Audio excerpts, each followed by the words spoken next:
Bago tayo magsimula, huwag kalimutang mag-like, mag-subscribe at pindutin ang notification bell. Piliin ang all para updated ka sa bawat kwentong hatid namin. Dito lang sa Sindak sa Dilim PH.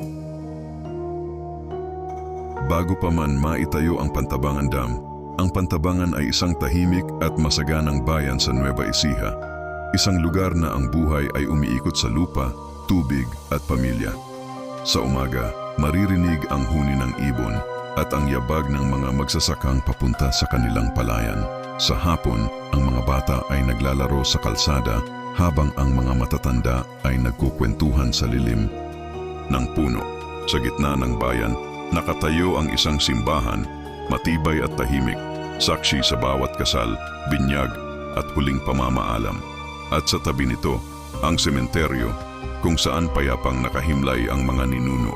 Ngunit sa likod ng katahimikan ng bayang ito, may paparating na pagbabago na hindi na mapipigilan. Noong huling bahagi ng dekada 1960, nagsimula ang plano ng gobyerno na magtayo ng isang napakalaking dam na magbibigay ng irigasyon at kuryente sa gitnang Luzon. Ang proyektong ito ay isinulong sa panahon ng administrasyon ni Ferdinand Marcos at isa ito sa mga ambisyosong hakbang para sa kaunlaran ng bansa. Taong humigit kumulang 1969 nang simula ng konstruksyon. Dumating ang mga inhinyero, survey teams at mga opisyal, dala ang plano na magbabago sa kapalaran ng buong bayan. Ngunit para maisakatuparan ito, may isang katotohanan na kailangang harapin ng mga residente. Ang kanilang tahanan ay kailangang iwan. Isa-isa ipinaalam sa mga mamamayan na kailangan nilang lumikas. Ang ilan ay agad na sumunod, umaasang may mas magandang bukas sa kanila sa bagong lugar. Ngunit para sa iba, hindi ito ganoon kadali. Paano mo iiwan ang lupang kinagisnan mo? Paano mo iiwan ang bahay na ikaw mismo ang nagtayo? Paano mo iiwan ang mga alaala ng iyong mga magulang at ninuno? May mga pamilyang umiiyak habang nag-iimpake. May mga nagdasal sa simbahan sa huling pagkakataon. May mga matanda na tumangging umalis, sinasabing doon na sila ipinanganak at doon na rin sila mamamatay. Ang paglisan ay naganap mula huling bahagi ng dekada 1960 hanggang unang bahagi ng 1970s, isang panahon ng pagluha, pangamba at pagtanggap. At pagkatapos, dumating ang araw na tuluyan ng napuno ng tubig ang lugar. Noong humigit kumulang 1974, natapos ang dam. Unti-unting pinakawalan ng tubig na siya namang dahan-dahang lumamon sa bayan. Ang mga kalsada ay nawala, ang mga bahay ay nalunod. Ang simbahan na dati nakatayo sa gitna ng komunidad ay unti-unting nilamon ng tubig.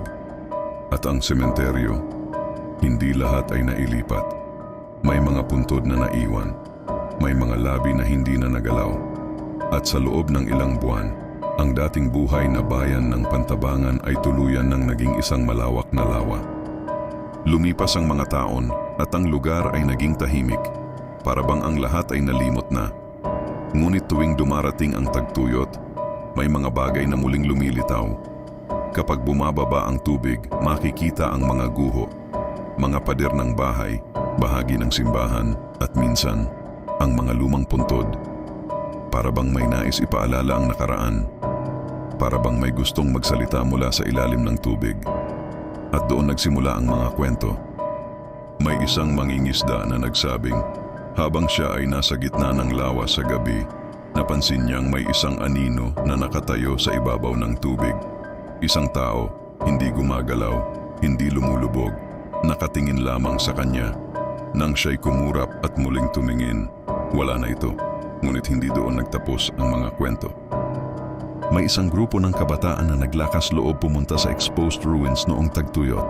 Gabi na nang sila ay makarating. Sa una, puro tawanan pa, parang adventure lang. Hanggang sa marinig nila ang isang tunog, mahina, parang kaluskos, parang may naglalakad sa tuyong lupa. May isang grupo ng kabataan na naglakas loob pumunta sa exposed ruins noong tagtuyot. Gabi na nang sila ay makarating. Sa una, puro tawanan pa, parang adventure lang. Hanggang sa marinig nila ang isang tunog, mahina, parang kaluskos, parang may naglalakad sa tuyong lupa. Napatigil sila. May tao ba? Tanong ng isa. Walang sumagot. Pero narinig nila ulit, Hakbang, hakbang, hakbang. At nang sabay-sabay silang lumingon sa direksyon ng tunog, may nakita silang 3 anino.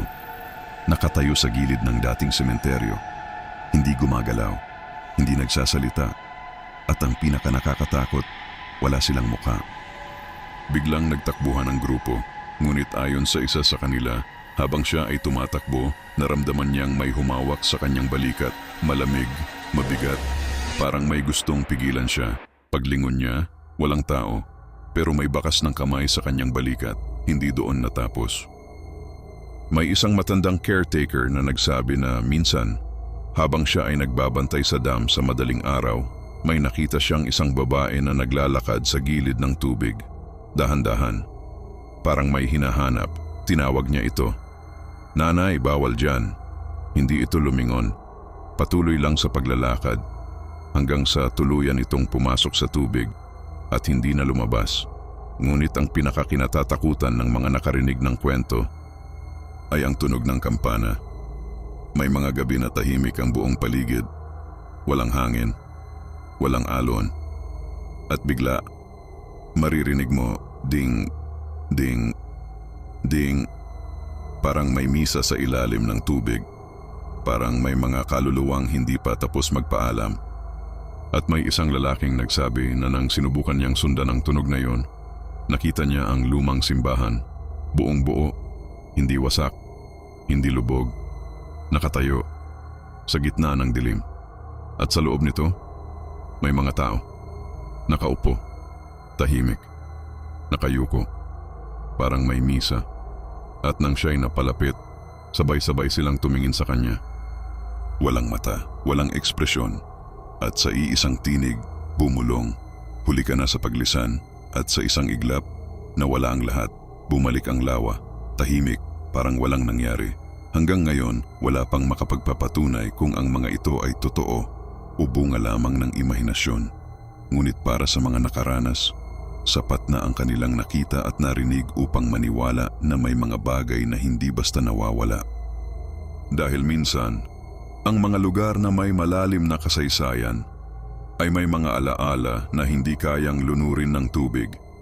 At sa ilalim ng tahimik na lawa ng Pantabangan, maaaring may mga kwentong naghihintay pa ring marinig o mga kaluluwang naghihintay pa ring makaalis. Maraming salamat sa inyong panonood. Kung natapos mo ang kwentong ito hanggang dulo, isa kang tunay na matapang. Huwag kalimutang mag-like, mag-share at mag-subscribe para sa mas marami pang kwentong hindi maipaliwanag dito lang sa Sindak sa Dilim PH. Mabuhay!